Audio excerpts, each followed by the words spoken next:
اللہ من الشیطان الرجیم بسم اللہ الرحمن الرحیم الحمد للہ رب العالمین والصلاة والسلام علی سید المرسلین وخاتم النبیین اما بعد۔ صحیح بخاری باب کتاب الانبیاء، حدیث نمبر 3401، اردو ترجمہ۔ سعید بن جبیر بیان کرتے ہیں کہ میں نے ایک دن ابن عباس رضی اللہ عنہ سے کہا، نوف بقالی کا کہنا ہے کہ موسیٰ جو خضر کے ساتھ ہی تھے وہ موسیٰ بنی اسرائیل والے نبی نہیں بلکہ یہ کوئی اور موسیٰ ہے۔ یہ سن کر ابن عباس تعالیٰ نے کہا، وہ اللہ کا دشمن جھوٹ بولتا ہے، کیونکہ ہم سے ابی بن کعب رضی اللہ عنہ نے نبی کریم صلی اللہ علیہ وسلم کے حوالے سے بیان کیا تھا کہ موسیٰ ایک دن بنی اسرائیل میں خطبہ پڑھنے کھڑے ہوئے، پھر ان سے پوچھا گیا کہ سب لوگوں میں بڑا عالم کون ہے؟ موسیٰ علیہ السلام نے کہا، میں۔ یہ سن کر اللہ کو ان پر غصہ آ گیا اور کہ انہوں نے اس بات کا کہ علم اللہ کے حوالے کیوں نہ کر دیا۔ اللہ نے ان سے فرمایا، ہمارا ایک بندہ جہاں دو دریا آ کر ملتے ہیں وہاں رہتا ہے اور تم سے ادھک علم والا ہے۔ انہوں نے کہا، اے میرے مولا، میں ان سے کس طرح مل سکوں گا؟ سفیان نے اپنی روایت میں یوں کہا کہ موسیٰ علیہ السلام نے کہا، اے میرے مولا، میں ان سے کس طرح ملوں؟ اللہ تعالیٰ نے کہا، ایک مچھلی پکڑ کر اسے تھیلے میں رکھ لو، پھر جہاں وہ مچھلی گم ہو جائے بس میرا وہ بندہ اسی جگہ پر تم کو ملے گا۔ کبھی راوی نے سم کے جگہ پر سما روایت کیا ہے۔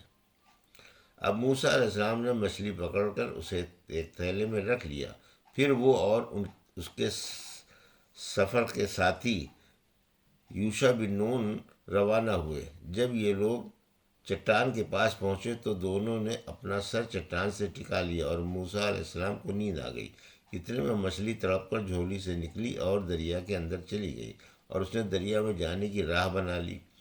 اللہ تعالیٰ نے مچھلی سے پانی کے بہاؤ کو روک دیا اور وہ محراب سرنگ کی طرح ہو گئی۔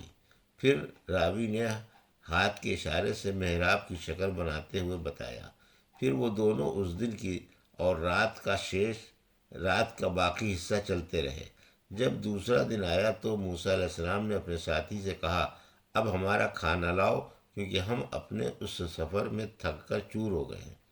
موسیٰ علیہ السلام نے اس وقت تک کوئی تھکان محسوس نہیں کی جب تک کہ اس مقرر جگہ سے آگے نہ بڑھ گئے تھے جس کا اللہ نے انہیں حکم دیا تھا۔ ان کے ساتھی نے کہا، دیکھیے تو صحیح، جب ہم چٹان پر اترے تھے تو میں مچھلی کے متعلق کہنا آپ سے بھول گیا اور مجھے اس کی یاد سے شیطان نے غافل رکھا اور اس مچھلی نے وہیں پر یعنی چٹان کے نزدیک دریا میں اپنا راستہ بڑے عجیب ڈھنگ سے بنا لیا۔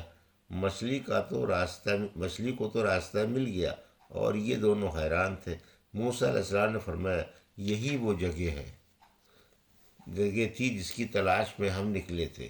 چنانچہ وہ دونوں اسی راہ سے پیچھے کی طرف واپس ہوئے اور جب اس چٹان کے پاس پہنچے تو وہاں ایک بزرگ اپنا سارا بدن ایک کپڑے میں لپیٹے ہوئے موجود تھے۔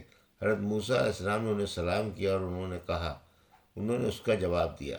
پھر کہا کہ تمہارے علاقے میں سلام کرنے کا چلن کہاں سے آیا؟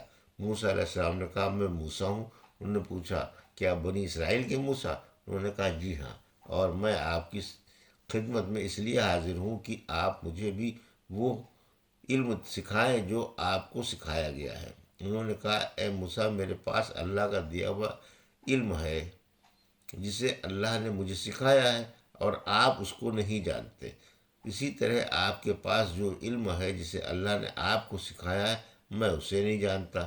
موسیٰ علیہ السلام نے کہا، کیا میں آپ کے ساتھ وہ علم سیکھنے کے لیے رہ سکتا ہوں؟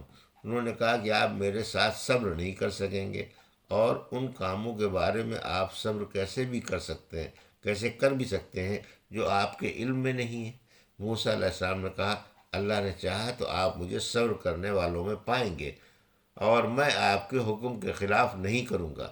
یہ سن کر خضر نے کہا، اگر آپ میرے ساتھ رہنا چاہتے ہیں تو اس کے لیے شرط یہ ہے کہ مجھ سے کوئی بات مت پوچھنا جب تک کہ میں خود ہی اس کے بارے میں تمہیں نہ بتا دوں؟ دونوں چل پڑے، یہیں پر تک کہ ایک کشتی پر سوار ہو گئے تو خضر کشتی کو توڑنے لگے۔ موسیٰ یہ دیکھ کر بول پڑے، کیا آپ اسے اس لیے توڑ رہے ہیں کہ اس پر سوار لوگوں کو ڈبو دیں؟ یہ آپ بڑی عجیب حرکت کر رہے ہیں۔ آخر موسیٰ اور خضر پار ہو کر دریا کے کنارے چلنے لگے تو ان کے نزدیک سے ایک کشتی گزری۔ یہ دیکھ کر کہ ان لوگوں نے کہا کہ ہمیں بھی آپ لوگ کشتی پر سوار کر لیں۔ کشتی والوں نے خضر کو پہچان لیا اور بنا کوئی مزدوری دیے ان کو سوار کر لیا۔ جب یہ لوگ اس پر سوار ہو گئے تو اتنے میں ایک چڑیا آئی اور کشتی کے ایک کنارے پر بیٹھ گئی۔ اپنی چونچ کو 1 یا 2 مرتبہ پانی میں ڈالا۔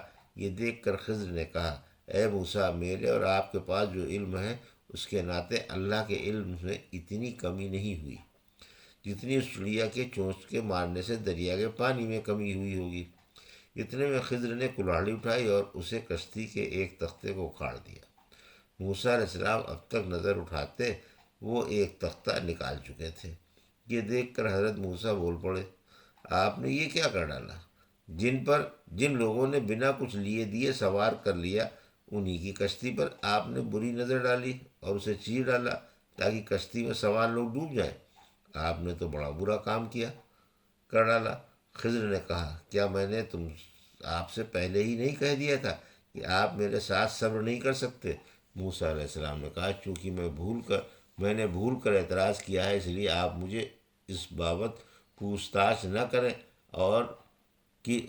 کریں جو میں نے بھول کر کیا ہے، اور آپ سے گزارش ہے کہ میرے معاملے میں تنگی نہ کریں۔ یہ پہلی بار کا اعتراض کرنا بھول چوک کی وجہ سے ہوا تھا۔ پھر جب سمندری سفر سماپت ہوا تو وہ دونوں ایک بچے کے پاس سے گزرے جو اور دیگر بچوں کے ساتھ کھیل کود رہا تھا۔ حضرت خضر نے اس بچے کا سر پکڑ کر اپنے ہاتھ سے الگ کر دیا۔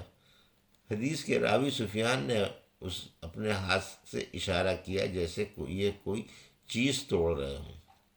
یہ دیکھ کر موسیٰ نے کہا، آپ نے ایک ایسی جان کو برباد کر دیا جو کسی دوسری جان کے بدلے میں بھی نہیں تھا۔ آپ نے بڑا برا کام کر ڈالا۔ یہ سن کر خضر نے کہا، کیا میں نے آپ سے پہلے ہی نہیں کہہ دیا تھا کہ آپ میرے ساتھ صبر نہیں کر سکتے؟ موسیٰ علیہ السلام نے کہا، اس کے بعد اگر میں نے کوئی اعتراض کیا تو پھر آپ مجھے اپنے ساتھ نہ لے چلیے گا۔ اس میں کوئی دو رائے نہیں کہ آپ وعدے کی آخری حد کو پہنچ چلے۔ پھر دونوں حضرات بڑھے اور ایک بستی کے پاس پہنچے تو ان لوگوں نے کہا کہ آپ لوگ ہمیں اپنا مہمان بنا لیں، لیکن انہوں نے انکار کر دیا۔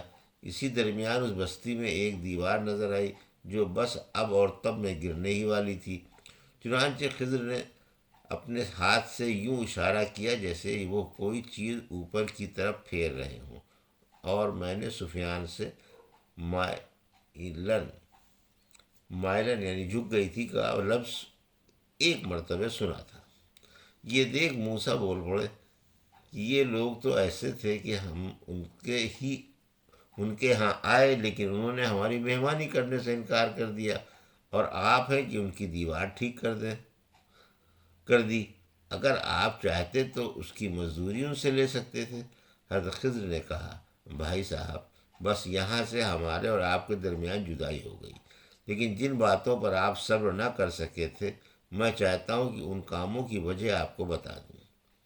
نبی کریم صلی اللہ علیہ وسلم نے فرمایا، ہماری تو یہ خواہش تھی کہ موسیٰ علیہ السلام صبر کرتے اور ان کا قصہ اسی طرح بیان کیا جاتا رہتا۔ حدیث کے راوی سفیان نے بیان کیا کہ نبی کریم صلی اللہ علیہ وسلم نے فرمایا، اللہ موسیٰ علیہ السلام پر رحم فرمائے، اگر انہوں نے صبر کیا ہوتا تو ان کے اور ادھک واقعات ہمیں معلوم ہوتے۔